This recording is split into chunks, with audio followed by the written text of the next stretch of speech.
Memasuki minggu ketiga dan saya rasa ini adalah minggu yang tidak kalah pentingnya karena kita mungkin akan melihat beberapa perkembangan terkait dengan data ekonomi yang sempat tertunda sebelumnya dan ini sekaligus akan menentukan kira-kira apa yang akan dilakukan atau yang mungkin dilakukan oleh Fed di bulan Januari mendatang. Ini adalah ulasannya. Ya, faktor penggerak market pertama datang dari para pejabat Fed yang mulai aktif memberikan pernyataan ataupun defensif dari apa yang sempat dilakukan dalam voting FOMC minggu lalu. Oke, ada Goolsbee dan juga Paulson. Di sini saya ambil perwakilan di antara semua pejabat Fed yang memang memberikan pandangan agak berbeda, yaitu kaitannya dengan inflasi atau pasar tenaga kerja yang penting. Nah, bisa dikatakan para pejabat Fed saat ini masih terpecah dan juga mayoritas kecenderungannya adalah saat ini cukup lebih ke arah dovish ya, karena lebih banyak yang condong ke arah pasar tenaga kerja daripada inflasi. Sementara beberapa orang itu kecenderungannya harusnya menunda dulu gitu ya, menunda diri untuk memangkas suku bunga kemarin dengan alasan karena inflasi yang relatif tinggi. Kemudian yang kedua datang dari geopolitik. Mungkin saya bilang ini adalah kabar yang dikategorikan bagus, tapi juga belum sepenuhnya bagus. Jadi tetap berhati-hati karena perkembangan lebih lanjut kita masih tetap harus menunggu hasil ataupun keputusan utama ya dari apakah nantinya akan terjadi perdamaian tersebut atau tidak. Ya betul, ini adalah Rusia Ukraina yang ternyata kemarin atau di akhir pekan kemarin itu sempat ada kabar bahwa Zelensky bersedia untuk membatalkan keanggotaannya di dalam NATO. Harusnya menjadi poin yang sangat bagus, tapi entah kenapa kita tidak melihat pergerakan yang terlalu sporadis, terutama untuk harga minyak. Tidak ada penurunan harga minyak yang terlalu bertubi-tubi ataupun terlalu dalam. Sampai saat ini level $57 itu masih tetap bertahan. Dan bahkan kalau kita kaitkan dengan emas, harga emas kalau kita lihat itu masih tetap sinkron dengan apa yang pernah terjadi sebelumnya, yaitu kenaikan. Kalau memang sempat terjadi koreksi turun cepat, tapi kemudian setelah itu normal kembali. Dan bahkan pagi ini sampai siang hari kita melihat kita lihat harga emas kembali naik. Jadi harusnya kalau misalkan ini sudah bekerja ataupun sudah berdampak, kita mungkin akan lihat koreksi tajam pada emas sebelum nantinya dia lanjutkan kenaikan untuk rally akhir tahun. Oke, kemudian terkait dengan berita besar, mungkin ini juga yang menghambat terkait dengan kenaikan Hang Seng sampai detik ini masih terus berusaha untuk mulai kenaikan kembali di atas 26.000, tapi seperti kita lihat dia kembali tertekan turun. Nah, salah satunya adalah terkait dengan resiko di pasar properti China yang akhirnya mungkin bisa dikategorikan belum berakhir sama sekali ya, karena ini ujung-ujungnya masih tetap masalah yang sama, kemudian pecah kembali. Dan kali ini terkait dengan China Vanke, yaitu salah satu perusahaan atau developer terkemuka di China yang juga dibiayai oleh negara. Ya mungkin kita kategorikan BUMN ya. Ini kaitannya dengan terancam gagal bayar setelah investor menolak untuk melanjutkan ataupun memperpanjang masa bayar tersebut. Nah, alhasil mungkin kita akan lihat ke depan apa yang akan dilakukan oleh para pembuat kebijakan di China, termasuk itu juga pemerintah ataupun bank sentralnya. Oke, ini adalah perbandingan antara yang disampaikan oleh Goolsbee dan juga Paulson. Di sisi lain, sebetulnya kalau kita lihat dan perhatikan secara utuh, pernyataan dari Austin Goolsbee sebetulnya tidak ada salahnya juga ya. Dia cuma mengatakan bahwa dia menolak untuk melakukan pemangkasan terlalu cepat atau terlalu dini, dan itu berarti lebih baik ditunda. Berbeda dengan Smith ataupun para pejabat Fed yang lain yang menginginkan tidak terjadi pemangkasan. Memang dalam hal FOMC kemarin, votingnya menunjukkan ada 3 orang yang berbeda pandangan ataupun pendapat. Tapi dari 3 itu, 1 orang yaitu Stephen Miran, sebetulnya dia bukan menolak pemangkas, tapi dia menolak pemangkasan 25 basis point. Jadi dia tetap inginnya 50 basis point. So kita kategorikan itu tidak terlalu beda lah. Yang penting dia mendukung untuk penurunan semua. Nah, yang menarik adalah Austin Goolsbee di sini. Dia mengatakan bahwa kalau misalkan dilakukan pendekatan yang relatif hati-hati, dia akan setuju. Dan artinya dia tidak ingin ada pemangkasan di bulan Desember kemarin. Alasannya sederhana, posisinya pertama ekonomi masih tetap stabil, jadi tidak ada alasan untuk melakukan pemangkasan terburu-buru. Apalagi kalau kaitannya dengan pasar tenaga kerja. Karena menurutnya pasar tenaga kerjanya masih cukup normal ya. Jadi hanya sedikit terjadi perlambatan. Nah, yang dia soroti itulah terkait dengan inflasi yang sudah bertahun-tahun terus berada di atas dan jauh dari target mereka 2%. Nah, jadi bagi dia adalah kalau misalkan menunggu, apalagi kalau misalkan data-data inflasi menunjang untuk ke arah sana, yang artinya berarti ada tahapan di mana inflasi nantinya akan mengalami penurunan. Daripada sekedar menerka bahwa dampak tarif itu akan menyebabkan lonjakan sesaat bagi inflasi. Jadi dia lebih condong untuk menunggu wait and see sampai kemudian dapat data-data lebih lengkap. Setelah itu barulah terjadilah pemangkasan semua, karena dia yakin secara keseluruhan dia optimis dengan suku bunga pasti akan turun secara signifikan dalam 1 tahun ke depan. Artinya dalam pandangan dia sebetulnya dia menginginkan penurunan suku lebih lanjut itu baru terjadi di tahun depan 2026, entah itu 1, 2, ataupun bahkan 3 kali. Karena kondisinya yang selalu dia tekankan adalah masalah inflasinya. Nah, sebaliknya Anna Paulson dari Philadelphia Fed justru memiliki pandangan yang berbeda. Kali ini pandangannya lebih condong mirip dengan apa yang disampaikan oleh Powell dalam pidato kemarin, yaitu kaitannya bahwa dia merasa bahwa fokusnya seharusnya keseimbangannya bergeser ke arah pasar tenaga kerja. Dan kalaupun lihat dari inflasi, sebagian inflasi itu cenderung didorong oleh faktor tarif. Jadi ini betul-betul mirip dengan apa yang disampaikan oleh Powell di press conference kemarin. Nah, kemudian kekhawatiran terbesar kali ini resiko lapangan pekerjaan yang juga bisa berdampak kepada ekonomi, yaitu terjadinya perlambatan tentunya. Nah, optimis bahwa Fed akan memiliki informasi lebih lengkap menjelang FOMC Januari. Lagi-lagi, kalimat ini adalah kalimat yang pernah disampaikan oleh Powell minggu lalu di saat press conference-nya. So, pada dasarnya dari keduanya ataupun dari semua para pejabat Fed, keinginannya adalah untuk berhati-hati menyikapi kebijakan moneter, termasuk juga kalau misalkan datanya relatif sempit atau dengan kata lain tidak terlalu faktual.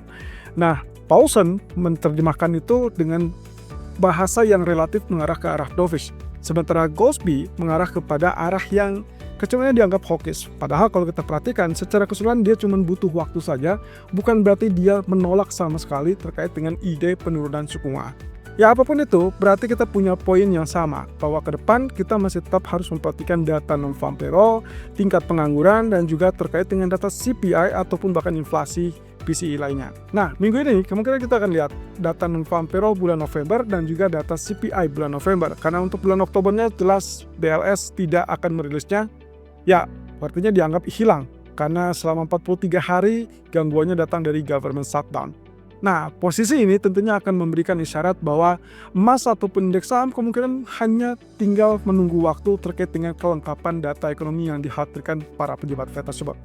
Oke, ini adalah kabar bagus dan juga kabar jelek terkait dengan perkembangan dari geopolitik, utamanya adalah Rusia-Ukraina. Oke, sebelum ini yang saya perlu ingatkan adalah kondisi geopolitik saat ini tidak melulu terkait dengan Rusia-Ukraina, tapi ada kabar terbaru di akhir pekan kemarin terkait dengan Israel dan juga Syria. Ya, ada kecenderungan kelihatannya ada friksi kembali, ada pertentangan kembali, apalagi kondisinya adalah kalau kita kaitkan dengan bunuh-membunuh. Artinya ada serangan dari Israel ke Syria, dan Syria pun dituduh membunuh tentara Israel. Dan saya rasa ini adalah politik yang bisa dikategorikan pengulangan dari apa yang sebelumnya sempat terjadi di era ataupun di masa kita katakanlah mungkin perdamaian ataupun gencatan senjata keduanya. Nah, posisi ini nanti kita lihat perkembangan lebih lanjut, tapi sejauh ini saya tidak melihat dampak yang sangat serius. Tapi mungkin ke depan kalau misalkan terjadi ketegangan lebih lanjut, apalagi melibatkan Amerika, ya let's see lah, mungkin emas ataupun bahkan minyak akan terpengaruh. Nah, kemudian yang kedua adalah kaitannya dengan Venezuela. Sampai saat ini Trump hanya mengatakan ultimatumnya adalah menyerang atau mempersiapkan serangan daratan. Dan saya rasa kita belum tahu konfirmasi lebih lanjut kapan dan jam berapa. Nah, ini yang perlu kita waspadai juga lagi-lagi minggu ini. Oke, terakhir adalah terkait dengan Ukraina yang ternyata mengatakan bahwa mereka siap untuk membatalkan rencana untuk pengajuan keanggotaan NATO. Harusnya ini menjadi kabar bagus. Kenapa? Karena dalam 20 poin yang diajukan oleh Amerika untuk proposal perdamaian Rusia-Ukraina, salah satu poinnya itu adalah terkait dengan batalkan permintaan untuk menjadi keanggotaan NATO, dan termasuk dari sisi Uni Eropa itu harus menolak Ukraina menjadi anggota NATO.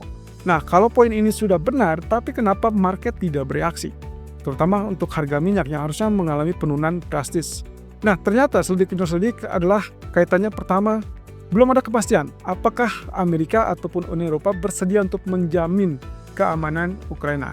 Walaupun dengan demikian, pernah ada satu poin yang disampaikan oleh Trump bahwa kalau misalkan Ukraina menuruti ataupun mengikuti kehendak dari Amerika, maka dipastikan mereka akan mendapatkan jaminan keamanan dari Amerika ataupun Uni Eropa. Nah, salah satu poin itulah yang mungkin harus dipertegas kembali atau dipastikan kembali. Yang kedua, kendalanya adalah terkait dengan penyerahan teritorial ataupun kawasan. Dalam salah satu poin di antara 20 atau bahkan 28 poin proposal perdamaian, Ada salah satu poinnya adalah terkait dengan bahwa Ukraina harus menyerahkan teritorial. Ada beberapa di sana yang harus diserahkan ke tangan Rusia. Nah, ternyata sampai saat detik ini kita belum dapatkan kepastian apakah Ukraina bersedia apa tidak. Yang jelas dari sejak pertemuan minggu lalu, termasuk juga dengan Uni Eropa, kelihatannya dua kubu ini agak berseberangan. Ya, Rusia menginginkan salah satu poinnya adalah menyerahkan wilayah, tapi di lain sisi Ukraina tidak mau. Dan bahkan kita bicara tentang Uni Eropa yang sampai akhirnya mengatakan bahwa itu tidak layak dilakukan. Nah, otomatis ini yang akan menjadi tanda tanya besar ke depan, apa ini yang akan kita lakukan ataupun Ukraina lakukan, lalu kemudian bagaimana dengan Amerika. So, pertemuan berikutnya akan dilakukan di Jerman hari ini, dan kita akan lihat perkembangan lebih lanjut dan tunggu sampai hasil yang lebih pasti. So, hati-hati teman-teman. Masih ada ketidakpastian, walaupun sedikit ada gambaran bahwa kita sudah melihat atau mengarah kepada perdamaian. Oke, ini adalah terkait dengan China Property Risk. Salah satu perusahaan developer terkemuka di China, yaitu Vanke, terancam gagal bayar. Dan kita mungkin melihat di sini adalah terkait dengan penundaan pembayaran yang harusnya bisa diperpanjang per hari ini. Ternyata jatuh tempo di hari Senin dan akhirnya investor itu menolak untuk melakukan penundaan pembayaran tersebut. Nah, alhasil dampaknya tentunya akan kita lihat ini adalah masa tenggang yang akan dialami oleh China Vanke itu adalah di 5 hari ke depan. So, kurang lebih berarti minggu ini. Kalau misalkan tidak ada perkembangan, apalagi untuk terkait dengan pembayaran utang senilai 2 miliar yuan atau sekitar 284 juta US dollar, maka kemungkinan kita akan lihat tekanan di sisi Hang Seng itu akan tetap berlanjut. Walaupun dengan demikian, tetap hati-hati karena biasanya China atau pemerintah China itu bisa dikategorikan mereka tidak akan tinggal diam. Mungkin mereka akan melakukan segala cara supaya itu tidak berpengaruh ke sektor lain. Ya, walaupun bisa saja ini dibiarkan untuk merugi, tapi dampaknya mungkin kalau misalkan merugi, ya otomatis mereka harus menjaga supaya tidak berdampak meluas terhadap developer lain ataupun bahkan di sektor-sektor lain.